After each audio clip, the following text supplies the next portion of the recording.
Hi again, welcome back to our series of foundational terms to stay on the right side of a cross-cultural communication and the way that we can bring ourselves together as community with looking at the diversity and appreciate all of the different cultures that we have within our circle. So now Alanna is going to talk to us about cultural representation.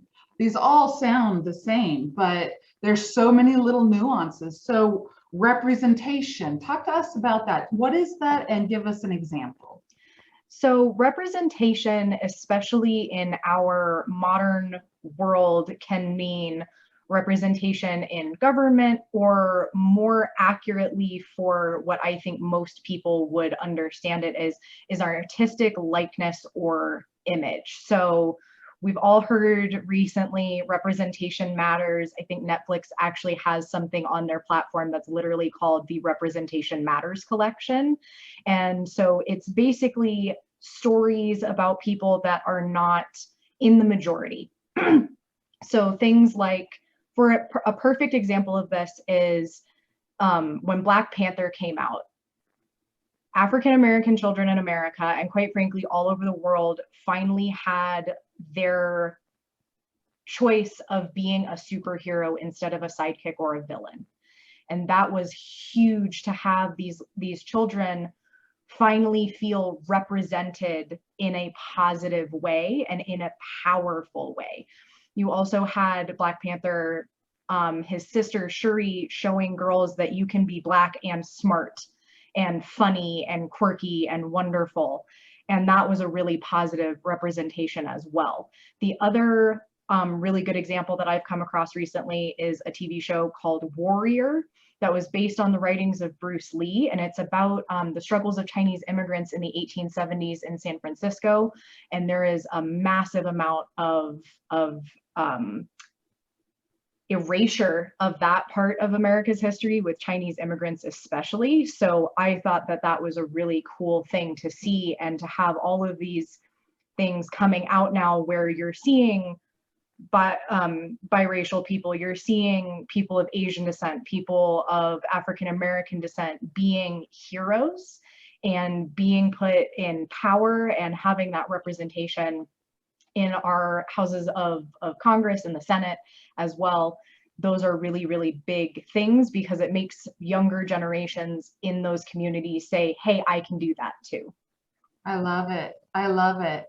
And in that, I would say that it would be a really fun thing to watch different heroes that come from maybe Latino, Asian, all of those, Native American, First Nation, that type of a thing. Because when we go and pay, to watch these movies, or bring it up and pay for these movies on Netflix or YouTube or Amazon or whatever your choice is, you're actually supporting that artistic expression of representation. And I love that, Alanna, you talked to us about showing our children that it is cool to be who they are. You had good examples, but the one that flashed through my head was Dora the Explorer, and how she was of the South American descent, and she could do all of her exploration and things like that. So I also, on that note, really want to just say that I personally support public radio. And on public radio, NPR, National Public Radio, or whatever you have in your area. We also, here in Colorado, have Colorado Public Radio. So listening to public radio, a lot of times you will find really cool representation of various cultures that really help us with our awareness and understanding, so that we can be that one voice to help change the conversation in the room, to stay on the right side of a respectful cross-cultural communication. Anything else that you want to say about representation? I think another key thing of representation is also make sure that you're seeking it out, even if it's things that aren't necessarily of your culture, because it helps bridge that gap between things. Like if you're more interested in understanding like Native American culture, you can watch documentaries. If you're interested in how Native Americans helped shape certain aspects of our history, there's a fantastic movie called Wind Talkers, which is about the Navajo code breakers who used their native Navajo language to move messages for our military in a way that nobody could break it, because Navajo is a rather difficult language to break if you don't speak it natively. So it's a really, really fascinating thing. And I just encourage people to really seek out stories of cultures that are separate from yours as well as yours, so that you can start to see how similar people are instead of how different we are.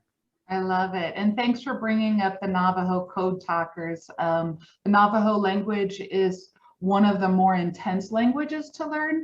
And it's because we have different sounds, different letters than maybe the English language, but moreover, it's a very musical language.